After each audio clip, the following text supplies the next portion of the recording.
Makulay at makabuluhan ang pagdiriwang ng ika-10 anibersaryo ng Casa Infini Builders and Realty Company sa Baguio City. At hindi lang ito basta't-bastang selebrasyon dahil isinabay rito ang pagtuturo patungkol sa financial literacy at halaga ng real estate investments. Ang naturang okasyon ay inihandog ng kumpanya sa mga masisipag at tapat na mga empleyado nito. Ang detalye ng balita ay hatid ni Creseline Catarong.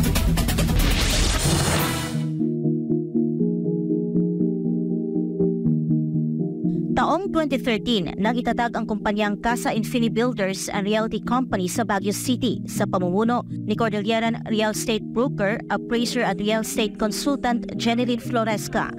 Ibinahagi ni Floresca na dumaan ang kumpanya sa iba't ibang hamon bago talagang naabot ang tagumpay sa negosyo, kung saan dumarami ang kanilang naging partners dito. Ngayon sa ika-10 taong anibersaryo ng Casa Infini, ani Floresca, tuloy-tuloy ang magagandang plano at pagsasakatuparan ng bisyon ng kumpanya na makatutulong sa marami na umangat sa kanilang pamumuhay sa pamamagitan ng real estate investment. Target ng kumpanya na makapagtayo ng mga condominium projects at iba pang mga proyekto na nagkakahalaga ng 1.4 billion pesos. Yes, we're looking forward to more projects.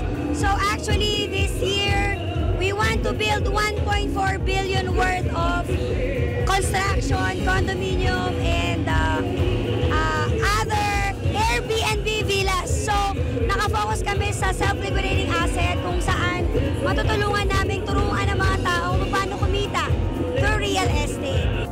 Ayon naman kay Jinky Lontok, Vice President at Marketing Strategist ng Ray Casa Group of Companies, na nakatuon ang pagdiriwang ng anibersaryo ng kumpanya sa pagbibigay parangal sa kanilang mga empleyado na siyang sekreto ng tagumpay ng isang kumpanya.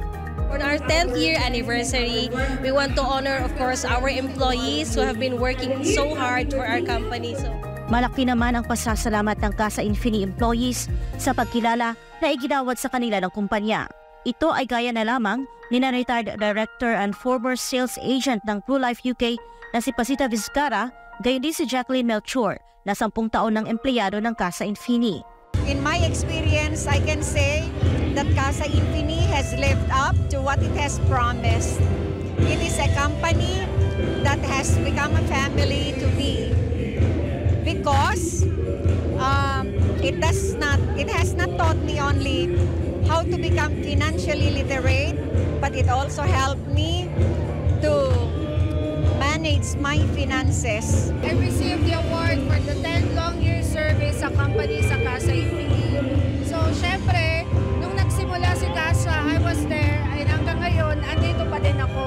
So, malaking pasasalamat ko din sa ating boss, of course, kay Miss Jen, dahil na-appreciate niya or na-recognize niya yung 10 long years na effort natin. Bukod sa mga empleyado, kabilang din sa dumalo sa okasyon ang mga kliyente, hindi lamang mula sa Baguio City, kundi maging ang mga nagmula pa sa ibang bansa. But it's almost 324 families that we've helped already for almost 10 years, including their family here. Most of our clients kasi are overseas. And of course, the properties that we had, I cannot also count kasi sobrang dami na. But right now, we are focusing on our salon, wellness, and spa towers. And also, we just opened our 10th year. We just opened the newest part of our company. It's our hotel, RNJ Hotel. Nagpaabot naman ng kanilang mensahe ang mga kliyente o investors ng Casa Infini. Tulad na lamang ni Jeremy na isang OFW na mula California, USA. I have been in the US for 15 years, but I didn't have any property or savings account or any investment here in the here in the Philippines. But after being part of this company, I'm so happy that I am financially literate, and so I was able to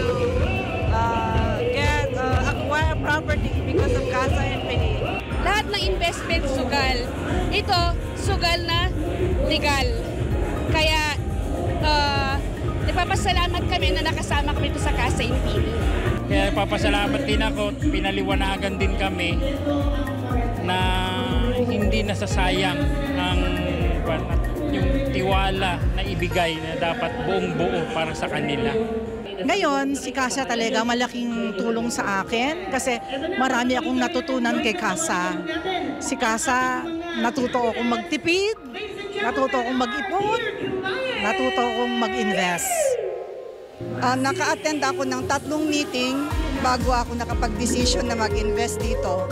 Nung nakapag-partner na ako, yung ibang naipon ko, hindi ko alam na nakakatulong pala sa akin. Tampok sa anniversary event na ginanap sa Easter College Gym sa Baguio City ang isang exhibit kung saan makikita ang lahat ng achievements ng Casa Infini, maging ang mga awards na natanggap nito. Naipakita rin sa exhibit ang naging ups and downs ng kumpanya. Isang libreng seminar o lecture patungkol sa financial literacy at real estate investments ang pinangunahan ni Floresca.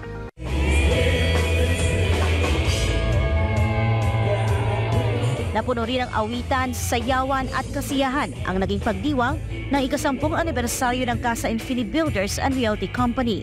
Tampok sa okasyon ang ipinamalas na iba't ibang talento ng mga taga-Cordillera pagdating sa pagtugtog at pagkanta.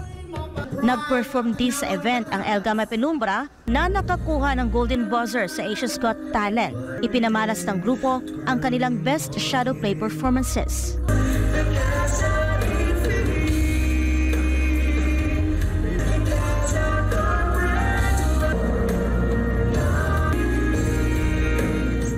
Isa rin sa naging highlight sa okasyon ang pagpili ng best dress sa kanilang mga kliyente at empleyado.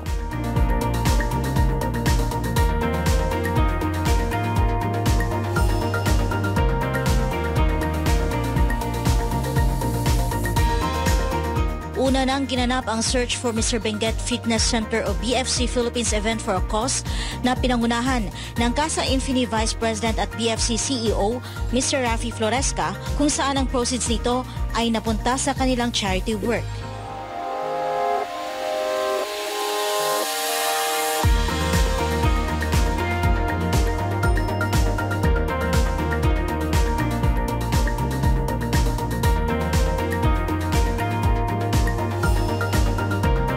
Sa huli, nagbahagi naman ng kanyang anniversary message ang Casa Infini owner.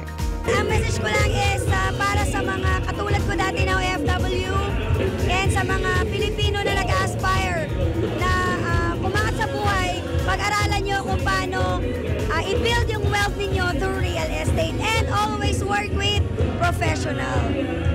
Happy 10th anniversary Casa Infini from El Gama Penumbra! Para sa Diyos at sa Pilipinas kong mahal, President Catarong, SMNN News.